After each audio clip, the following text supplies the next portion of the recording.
Opening position का बहरान Pakistan cricket team के लिए एक चैलेंज। बाबर आजम की ओपनिंग का फैसला क्या टीम की कामयाबी को मुतासर कर सकता है? इमामुल हक और शान मसूद को टीम से बाहर क्यों रखा गया?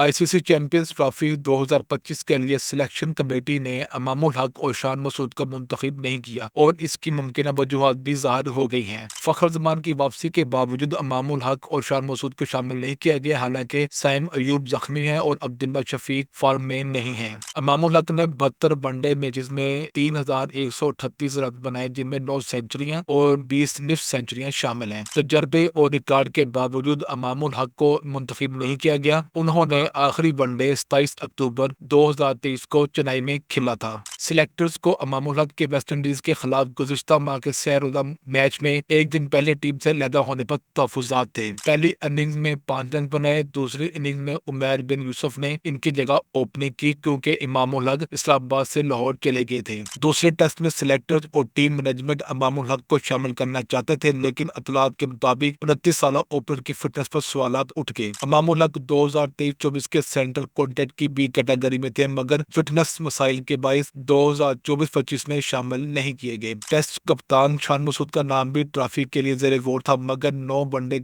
मैचेस खेलने के बावजूद इन्हें 2 वजूहात की बिना पर मुंतखब नहीं किया गया। पहली वजह सिलेक्शन कमेटी ने साइम अयूब की बॉलिंग सलाहियत को मद्देनजर रखते हुए शान मसूद को नजरअंदाज किया। दूसरी वजह मुल्तान टेस्ट सीरीज की 4 इनिंग्स में इनकी सिर्फ एक न्यू सेंचुरी थी, हालांकि कैप टाउन में उन्होंने 145 रन बनाए थे। इमामुल हक और शान मसूद की अदम शमूलियत के बाद मुस्तनद ओपनर्स की कमी है और बाबर आजम से कहा गया है कि वो फखर जमान के साथ ओपनिंग करेंगे। आपने साइम अयूब और अब्दुल शफीक के साथ 9 वनडे मैचेस खेलने के बाद अब चैंपियंस ट्रॉफी में नई ओपनिंग जोड़ी होगी, हालांकि ऑप्शंस मौजूद थे। अब्दुल्ला शफीक एक बासलाहियत खिलाड़ी हैं जिन्होंने सब कंटेंट में हल अता के भारत में वर्ल्ड कप में भी उम्दा कारकर्दगी दिखाई थी। मुख्तलिफ फॉर्मेट में इनकी कारकर्दगी शानदार रही है, वनडे में भी, लेकिन फॉर्मेट्स की तब्दीली की वजह से वो टीम से बाहर हो गए। सबसे बड़ा मसला इस वक्त पैदा हुआ जब साइम अयूब की अदम दस्तयाबी के बाद उम्मीद थी कि या तो शान मसूद या इमामुल हक टीम में आएंगे। फखर जमान के साथ भी मुसलसल तब्दीलियां की जा रही थी। लान से कबल और अभी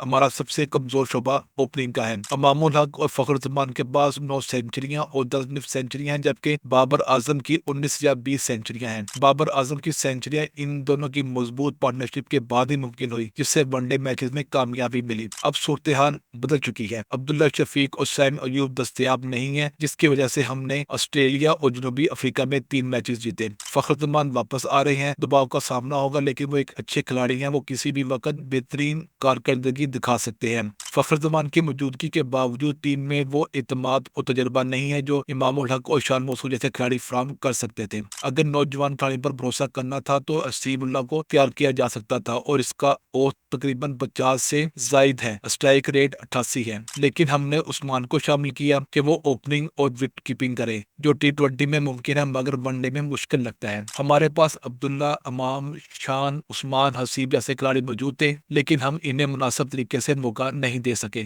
दीगर ममालिक अपने खिलाड़ी को मुसलसल आजमाते हैं और अपने खिलाड़ी को टेस्ट करते हैं और मजबूत बनाते हैं। हमारी बदकिस्मती है कि हमारे पास ऐसा कोई निज़ाम या मियार नहीं है जिससे हम खिलाड़ियों को परख सकें और उनका मुस्तकबिल संवार सकें।